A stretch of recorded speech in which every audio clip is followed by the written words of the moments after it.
so he says that to all of us. When he comes to us in the body and blood, when he comes to us as represented in his incarnation feast, but that incarnation feast is taking place all the time when he comes to us, he says, this is an emblem, this is a foretaste of that which I'm going to give you. Paradise. We have images and views of paradise. We do our best to recreate an image and view of it in the church here. At this time we have these beautiful flowers and blossoms all over the place. Lights, colored lights. All of the things that represent his incarnation. Oh yes, there's plenty of color in his incarnation. That's what all the lights mean. I love that situation where one of the newscasters, one of the weather forecasters makes it his business to go around and find glorious lights in different communities around the area during Christmas time. He found one over in Clinton.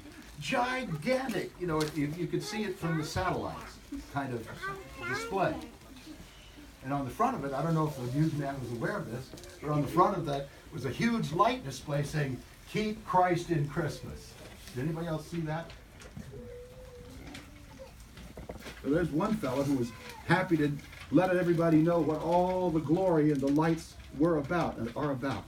All the glory of God, all the glory that we can muster is merely emblematic of the glory of God and just an emblem of it. It's refreshing, it's enlivening, it's enlightening to go through a neighborhood and see lights. But Christ himself makes of you and me, each one of us, a light. Try to envision in your minds, everyone here is a glowing light of Christ. That's what we're supposed to be. That's what he comes for. A light. His light, not our own light. We have a light that is given us, but to be perfected for that light, the potential of our own light to show, we have to let him show his light through us. And the paradox is our own individuality is made glorious. You have a homework assignment. C.S. Lewis wrote an essay, a small monograph-length essay called The Weight of Glory. You're assigned to read it. It's probably online. Everything's online nowadays, so you don't have to wait long and go buy something. But all of us are supposed to be emblems of his incarnate glory. A little bit of, and any bit of that happens when we say, Christ is born, Christ is born, glorify him, and when we say, Merry Christmas. Merry Christmas. That's a little light, a little blinking light, like those little lights on the tree there that wink and blink. When we say Merry Christmas and we talk of the incarnation in any way, shape, or form, however minuscule, we're giving off the light of the Nativity.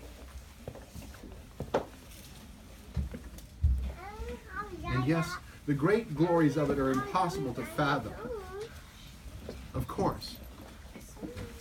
I just served the liturgy of St. Basil, which has within its text the entire history of everything, just about. That's why it takes so long. St. Basil was not one to leave any stone unturned, and his liturgy is emblematic of that, including the phrase, "You, O Lord, can make good to come from bad." I emphasize this fact when we thought about the genealogy of Christ this past Sunday, a week ago. All of the people in there are part of his genealogy, part of his lineage. And of course, they became lights because they were part of this strand of humanity that brought about Christ, the Son of God, incarnate God. But they weren't good all the time. Judah sold his brother into slavery. David committed adultery. Rahab, the harlot, but nonetheless, she let the people into Jericho. All of these people are part of the background, the earthly background of Christ. And we all have our own individual background, but we're all supposed to be remembering mainly our potential as lights of the birth of Christ, as lights of the incarnation, as Christmas lights. That's what we are, as members of his body. And later on, as glorious as Christmas is, this is something I learned when I became Orthodox. Yeah, Christmas is wonderful, it's great. But Pascha. I learned the meaning of Easter when I became Orthodox. And so the light of the incarnation is to develop and grow into us into the light of the resurrection. We are to be lights of his life. We are to be saved by him, and also lights of his salvation for the rest of the world. I'm saying this to myself, believe me, because I have to fight within all the time to remember to whom I belong, to remember what I do. Unless you're insane, it's impossible as a priest not to take what you're doing seriously in there. It grips you. And so I am trying to remind us all of how we're all taken and held. Just like the Lord was held in the arms of his mother. Just like the Lord was held in the arms of Simeon. Just like we hold our children in our arms. We ourselves are taken by that baby that came to be. Taken by him into his self. Into his holiness. Into his kingdom. And so this day we rejoice. We are glad. We can't be anything but glad. It's just too much.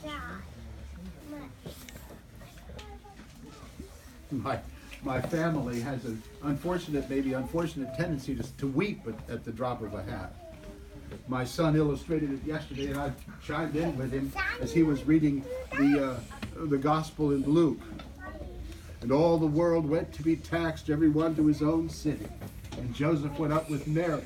And all of that grabs you by the throat, literally. And so, brothers and sisters, it's come to pass with me, and it came to him. My grandfather would cry at the drop of a hat. The point I'm making with all of that is some of this capacity to have things spill over is part of every one of us. Because that's what the Lord promises for us. That our life shall be abundant. Over the top, overwhelming, overfull. As his expression, his pastoral expression, like filling a bushel basket, pressed down, shaken together, and running over. That's what our life in him is like. And that's what his life, becoming one with our life, does to our life. Let us live in that life. Let us rejoice in that life. Rejoice in his coming. And rejoice in the fact that Christ is born. Glorify God. The blessing of the Lord be